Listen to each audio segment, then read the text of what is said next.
Instagram Edits has been out for a few weeks now, and as someone who makes a living off of content, I'm gonna go over how it compares and how it doesn't compare to CapCut, which is every content creator's go-to and, being honest, kind of the reason why edits exist in the first place. Okay, so starting off, it's got a project management tab, which is basically a central hub that lets you organize, access, and duplicate your edits. This is a really simple but amazing feature to have, especially if you're creating multiple pieces of content regularly, because being able to do something as simple as naming your projects or making a duplicate with the tap of a finger makes life so much easier, especially when it comes to duplicating a project, because you'd be surprised how clutch it is to be able to do that. And if you don't need to be surprised because you already know, then you know. Now, as far as general editing goes, it's got your standard features like being able to make cuts, adjust video speed, adjust volume, add in auto captions.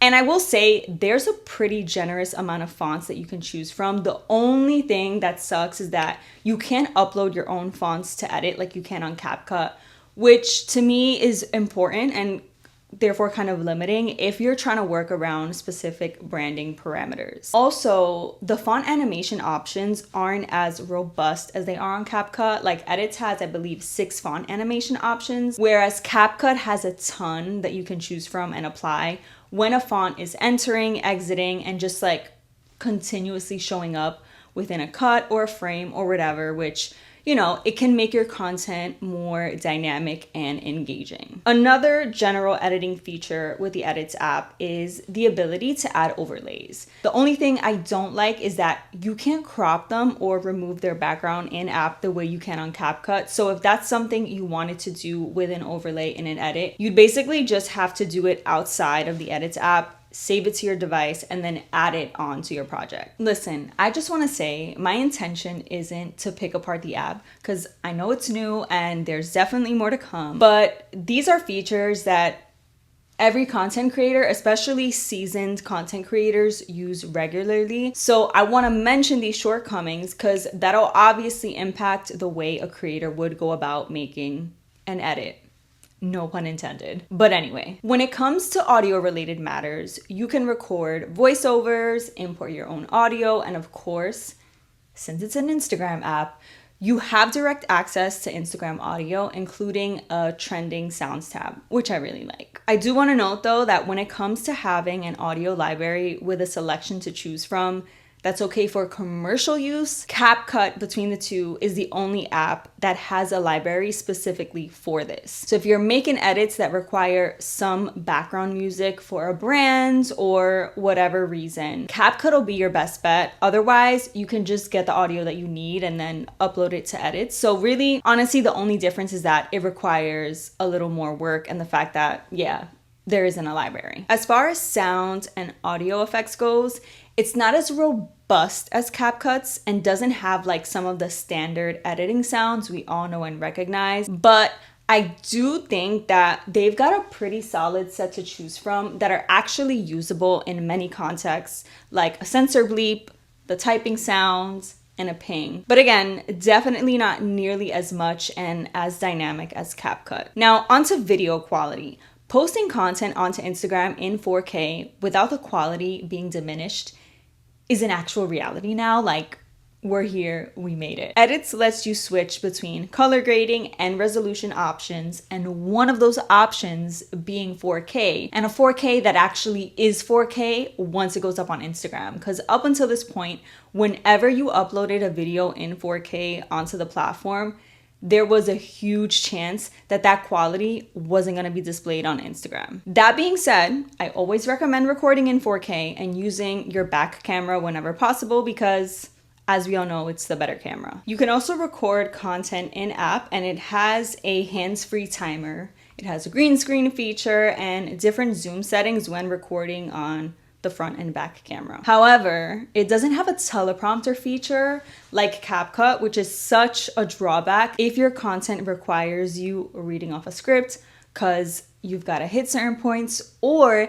if you're helping someone else shoot content and they need one. It's got a few standard effects like a zoom in, blur in, fade in, and a few others, but still not nearly as many video edit options as CapCut. And there also aren't currently any transition effects that you can apply between cuts in a video. Now, one really important editing feature that Edits unfortunately doesn't have either, and that I personally find highly disappointing because it's important for video editing, is keyframes. There's currently, no ability to make any keyframe edits, and keyframes are such an important part of video editing because they create movement, visual shifts, editing precision, they help with transitions, and they can just overall really elevate a piece of content. So yeah, here's to hoping they add that in. Now, because Edits is connected to Instagram in the ways that CapCut obviously can't be, there are some pretty cool features that I do think separates the Edits app from CapCut. The first is the Ideas tab, where you can create these things called stickies and write down any ideas that come to mind. You can also quickly access saved content and collections that you've made,